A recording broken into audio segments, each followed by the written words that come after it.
السلام علیکم میرے پاکستانیوں۔ اللہ تعالیٰ پاکستان کو اور پاکستان میں بسنے والے جو اسلام متاثرین ہیں، اللہ تعالیٰ ان کی حفاظت فرمائے اور ان کی مدد فرمائے۔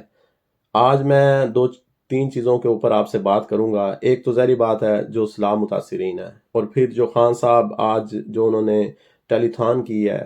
اس کے اوپر، اور جو ایک بات ہے کہ قطر کے اندر ایک اسرائیلی طیارہ اس وقت لینڈ ہوا ہے جب پاکستانی جو اعلیٰ مقتدر جو شخصیات تھیں وہ قطر کے اندر موجود تھیں، اور ان مقتدر شخصیات نے کہ اس طیارے کے ساتھ ان کا کیا تعلق ہے، اس کے اوپر بھی انشاءاللہ آج ہم بات کریں گے۔ تو دوستو، الحمدللہ آج پاکستان کی تاریخ کے لیے اور پاکستان تحریک انصاف کے لیے ایک دفعہ پھر بہت بڑا دن، لوگوں نے دل کھول کر خان صاحب پہ جو وہ اعتماد کرتے ہیں اس کا اظہار کیا ہے، اور ساری دنیا نے اعتماد کا یہ اظہار